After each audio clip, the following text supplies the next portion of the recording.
right? you and Axl Rose with his slippers on. He's got the New York Times and you got Forbes magazine. Nice.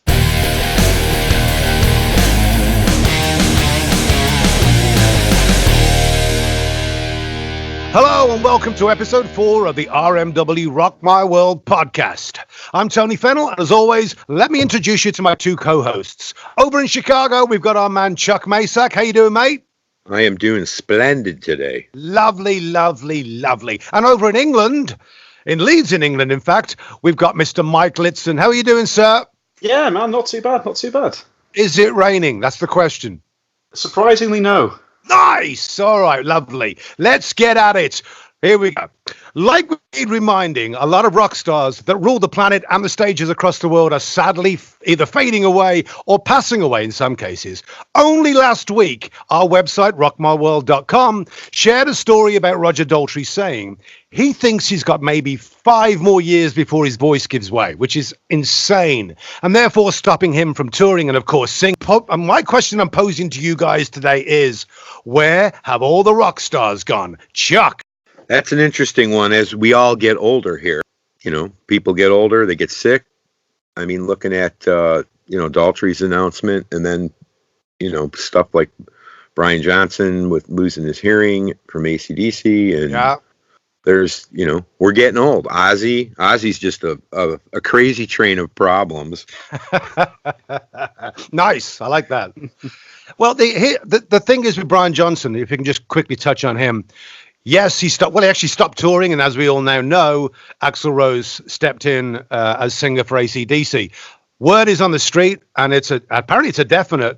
Johnson is back in the studio recording with AC/DC, and here's the big one, going to tour again. Really? I didn't see the touring part of it. Oh, God, he's back. Now, I really don't know how they're going to do this. It's got to be an in-ear situation anyway with him. He'll be wearing in-ears, which will give him some kind of protection so he can watch the volume. But if his hearing is really as bad as we've been led to believe, he's insane, is he not?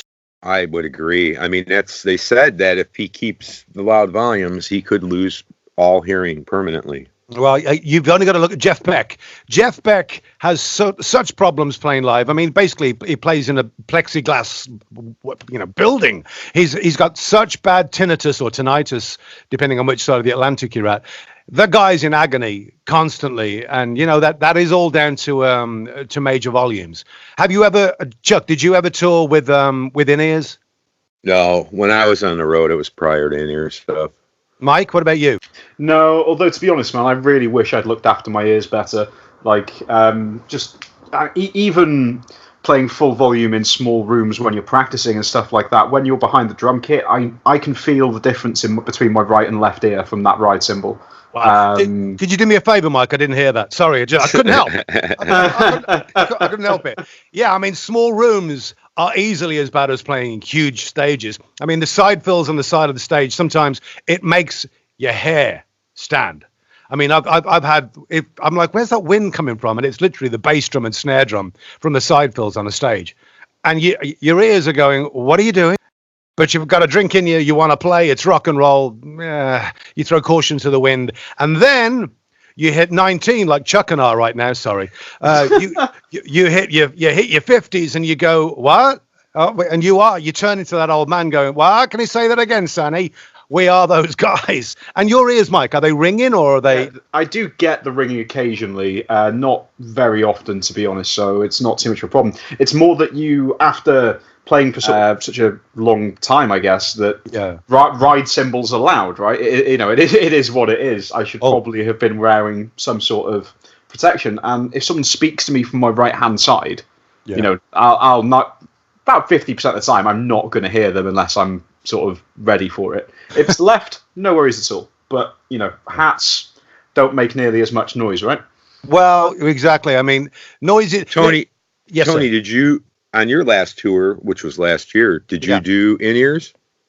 I didn't. And the weird thing is, Chuck, is that many years ago, I did these tours with this band from the UK, Ultravox, and I was given a set of in-ears, and I absolutely hated them because it sounded to me like I was on stage and I was singing to a Walkman. I just couldn't get the vibe, and I think I tried 2 gigs, and halfway through the first song, I'm ripping them off, going, give me fallback, give me monitor. Stupid. I mean, stupid of me to do, but what are you going to do? I mean, it's too late now. I think if I ever went out again, which is probably never, but if I do, it would be within ears. I mean, look, our rock stars that have been out there smashing it, I mean, without any regard to their ears, they are getting older. I mean, look, you got Robert Plant, 70.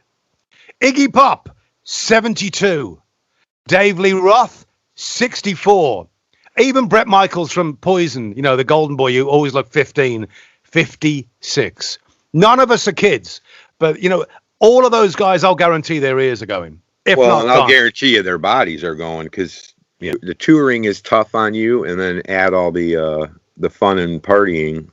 I'm sure everybody's looking back going, shit, what did I do? This brings on the question that we started the show with. Where have all of our rock stars gone? I mean, one by one, they're dying off. I would say, Chuck, and to you, Mike, the Foo Fighters, the Struts. I can see 2 bands there that I would go and see and know I'm getting a show. And that's you've also got, and tell me if I'm wrong here. Yeah, but Tony, but let's be realistic here. Dave Grohl is 50. Right. He's no spring chicken either. I mean, what, 20 years and we're going to be talking about him the same way we're talking about these guys? I don't know. I mean, I happen to think Dave Grohl had a healthier constitution than, let's say, his partner in crime. Sorry, I think.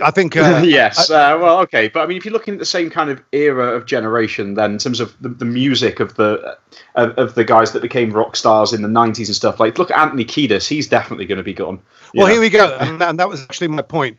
The fact that Dave Grohl sort of got his act together.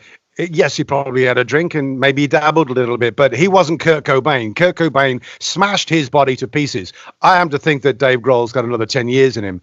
3.5 hours worth of singing and playing. That band bring it. Again with the Struts, I've seen the Struts live. It's the closest thing I've seen in a long time to a old school rock band. What I'm going to ask you is this, though. What do you guys, singers / frontmen like Billy Joe Armstrong? Different breed, but they bring it live. What do you think, Chuck? I think Green Day, and this is going to get me in trouble with a lot of people. Oh, boy. I just think they're the last rock star. I mean, I haven't seen anything new. And I'm not talking about quality of playing or songwriters or anything like that. I'm talking the rock star. I think the rock star is gone, and we're still living with the old rock stars. I think it's a dead breed. We're too politically correct of a society now. Yep. For rock stars. I mean, there's nobody like Noel and Liam. No. Those guys are the king of the rock stars, or Axl Rose, or even Ozzy. I mean, the antics are gone because everybody's afraid of what's going to happen on Twitter. Or I just think that's part of being a rock star. That's why when I was 12 years old, looking at David Lee Roth, going, man, I want to be him. Like, not because he was a great singer, or not just because he was charismatic. I think because he was hot for teacher. I think there's been a couple since. I'm not that I'm a massive Bring Me the Horizon fan, but it's not exactly as if Ollie Sykes kept himself out of trouble throughout their career, is it? But it's not Axl Rose causing a riot in the middle of, I think it was in Detroit or wherever it was, or Atlanta. That guy brought the whole place. The cops had to come in. They brought in the National Guard because the guy basically caused a riot. I'm talking 20, 30,000 people kicking the crap out of a venue and everybody running for cover. I mean, let me tell you something. Axl Rose ain't doing that anymore. Why? That guy's in bed by 12 o'clock. It used to be the party started at 12 o'clock. Now he's in bed by 12 o'clock with his pajamas on and, an episode of The Honeymooners. It's a completely different animal to how it was then. And you know why? Because it's a money machine. It's a money-making machine. And it's choo-choo. The train is on the tracks, and they are not going to derail it this time round. It's a license but you know to print what? Cash. But people made far more money back then than they are now. That's true. To be devil's advocate, the industry's struggling to figure out how to make ends meet, and I don't know. It's something that really does baffle me that have we become that politically correct, or yes, we have. I guess, and it does worry me, the ages and the health. I mean, unless you're the Rolling Stones, who must have made a pact with the devil, Well, right. They're going to keep going forever. Until they're just walking skeletons. Like, yes, there has to be a part of each and every one of them that says, I still want to play. I still want to go out on the road. But let's face facts, and I'm going to get back to the pure economics of bands like Guns N' Roses, the Stones, and so on. It's about the cash. And I got a question for Mr. Chuck over here. Any ideas, mate, as to who the highest paid musicians are? And are there any rock and rollers? Apart from the Rolling Stones. But who are the highest paid musicians now? It's got to be the old boys. No. Number one is Taylor Swift. I was reading a Forbes article about the highest paid celebrities. Taylor Swift is number one at 185 million. Wow. We got to go down pretty far down the list. I mean, the Eagles are at number 8 at 100 million. The Eagles, really? Yeah. So we haven't got like U2 above them or anything like that. We're actually the Eagles. Elton John comes in at number 19 at 84 million. This is 2019, right? Let's just make this. Is that for this year? Yes. Even underneath Elton is Jay-Z at 81 million. Wow. Kim Kardashian, 72 million. Sorry, she's a great musician, isn't she? Yep. I mean, Metallica comes in at number 30 at 68.5 million. Wow, that's crazy. Absolutely crazy. I got a question for you. What on earth are you doing reading Forbes? Sorry. I'm getting old. I got to figure out how to make money. Right? you and Axl Rose with his slippers on. He's got the New York Times and you got Forbes magazine. Nice. Exactly. We share that. We have the same pajama maker. I can see the visual. I like it. Yeah. I mean, Fleetwood Mac down at 59 at 49 million. Wow. Mike, I mean, from your golden era, which is 2011. Sorry, no. Your golden era of rock from when you were a kid. So let's just have the listeners understand, what were your favorite bands when you were a quote unquote kid? Oh, it depends how far we're going back, but I mean, we are. Well, let's go to when you were 18, 19, 20. They're the formative years when you go, that's my band. I mean, I guess I'd probably say let's go from sort of like 15 through 20, but I mean, we're looking at, I was in that kind of that early era of the emo stuff. So I say early, I mean like the Taking Back Sunday era, where, and where we all looked down our noses at every emo band that came afterwards. Then there was, the sort of the new metal scene, everyone that was obviously a big part in when, and then to be honest, after that we all started looking backwards. I think Avenged Sevenfold were probably the last band I was really excited by in my formative years, and then afterwards you start going, I kind of like how some of the Audioslave stuff sounds. Let's check out Soundgarden and so on and so forth. And you start going further and further back, looking for music rather than looking forward. Well, I mean, and the last band you mentioned there, obviously, and terribly, Chris Cornell passed away. Why did we not think of Avenged actually for proper Rockstar? I think that Chuck and I are from I know we're from a different era, but I got another question for you, Chuck, and maybe Mike, you can weigh in here. When does the definition of classic rock end? So it's like the 60s to when? Because there's a whole genre, classic rock. When does classic rock actually go? It started and it ended. It used to end in the 70s, but now, right? I mean, I listen the few times I listen to the radio. If I listen to a classic rock channel, they'll go from the Doors to Zeppelin to the Eagles to Maiden to AC/DC. I mean, I think that classic rock has moved up into the 80s. The 80s are now included in classic rock. Right. I think anything before Nirvana. I think Nirvana is the cutoff point. Yeah, that's what I mean. Like 91, 92, then it's anything before that. And I think that cutoff point was enforced actually by Nirvana. They were, as we all know, the kiss of death for hair metal. They arrived, and sadly, hairspray sales went down. Spandex were out the window, and it was actually quite unfortunate to see a lot of those hair bands starting to put on checkered shirts and baggy pants, and it was just, what on earth are you doing? Stick to what you know.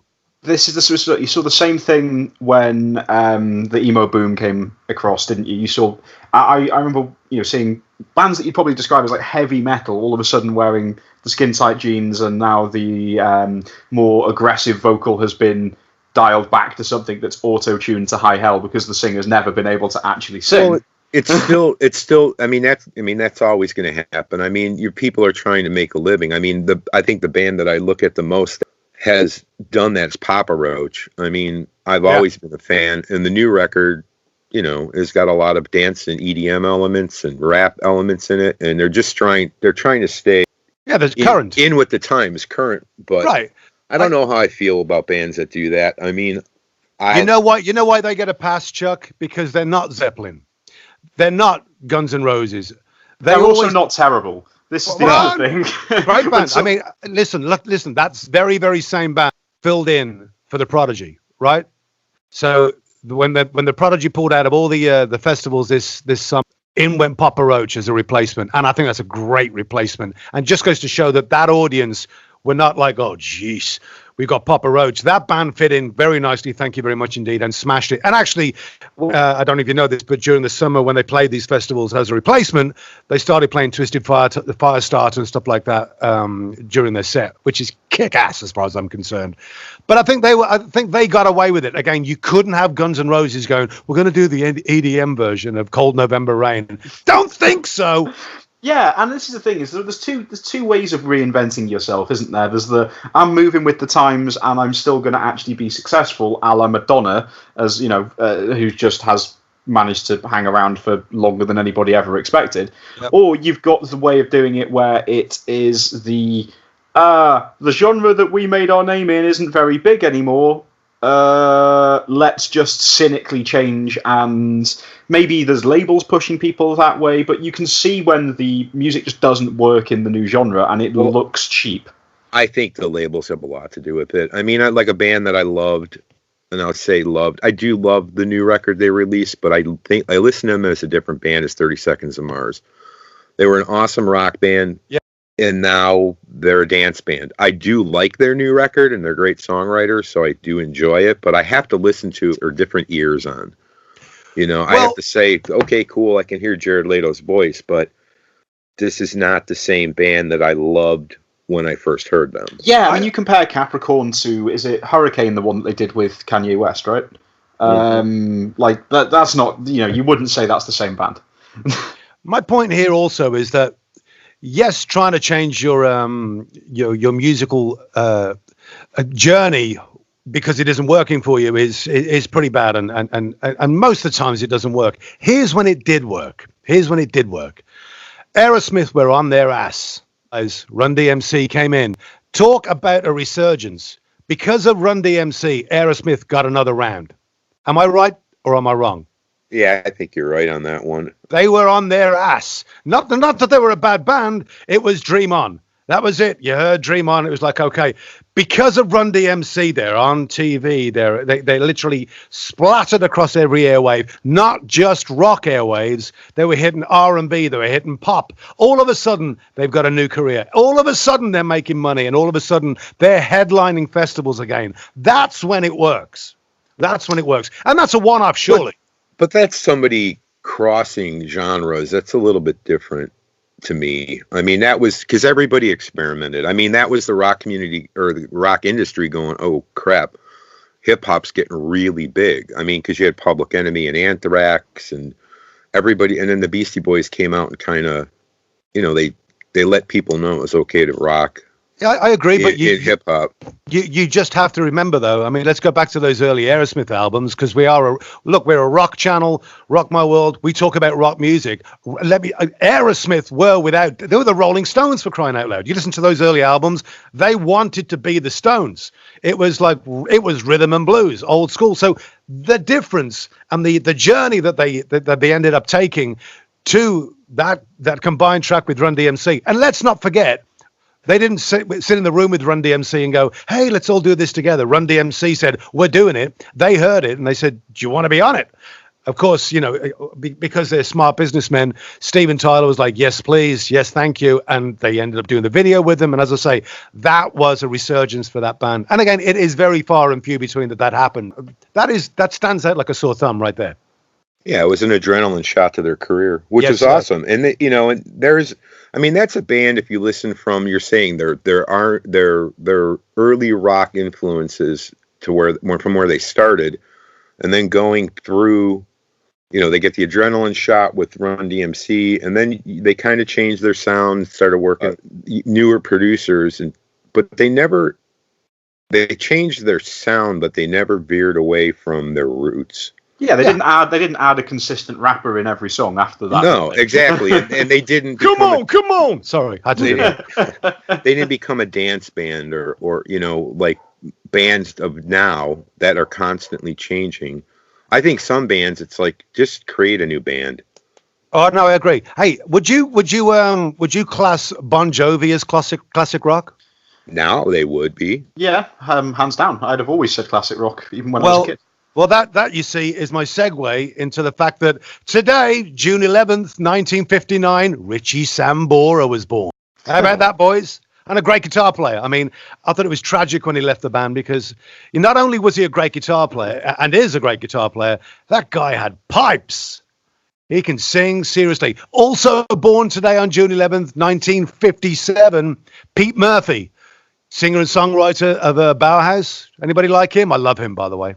Yes, Peter Murphy, awesome. And also a bit of a tragic one here. 2014, producer and drummer Tommy Ramone. The Ramones died at 65 following unsuccessful treatment for cancer. And by the way, he was the last surviving original member of the band before he died. Anybody here a Ramones fan? And I don't mean the T-shirts, I mean the songs. Yeah, not my favorite band, but definitely. Oh man, they kicked ass. I mean, I think that they weren't a rock band, that they were rock stars. That band it was just insane the way they looked. How long were the songs? Like 1 minute and 15 seconds long. Yeah, I was gonna say. Get in, get out, quick! I mean, speaking of cancer, swinging the whole discussion back around. Yeah, it's pretty amazing how many people are battling that in the rock thing. I mean, Bruce Dickinson, head and neck cancer, and Tony Iommi from Sabbath is dealing with it now, and Vivian Campbell of Def Leppard, and Dio. Well, you've got Glenn Tipton, who's very, very sick. It's not cancer, but I think he's got multiple. He's got MS, MS, which is. And then Mick Mars with that. I don't even know how to pronounce what he has. This spondylitis, which is the where his bones are fusing together. I mean, there's quite a lot of people dealing with this. I mean, granted, some of them are overcoming it, and a lot of them are still out, kicking ass as best as they can, dealing with it. And then Ozzy, it's just the nonstop, problems. I think he's probably far worse off than we're being led to believe. Oh, for sure. The spin doctors are working 24/7 on that. There's a real backstory to all of that. What's going on with Ozzy? I mean, if you really sit down and think about it and look at all these ages, in 10 years, where are we at? They're probably most are going to be gone or retired. Yeah, well, that you are on the money there. Who's carrying the torch? Yeah. Billy Joe Armstrong and Dave Grohl. I mean, that's kind of where. I mean, I'm not dogging. There's great bands out there, but none of them are big enough or bold enough to be carrying the Rockstar torch. It's a pity, and as with everything else in life, there will be the clock ticks, and all of a sudden, because it's circular or secular, as they say in America, it will come around. It'll have to do it again. But I think you were right, Chuck, earlier on when you said that the style of rock and roll and the style of decadence that we saw in the 80s, maybe the beginning of the 90s, has gone. The politically correct movement has squashed that completely. So it'll go underground.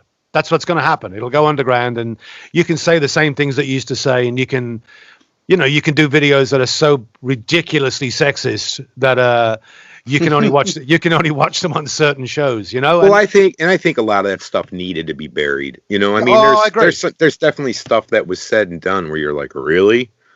Yeah. But I mean, it got people talking about it. I mean, now people are talking about Kim Kardashian and other garbage where it's like, those are the rock stars of today.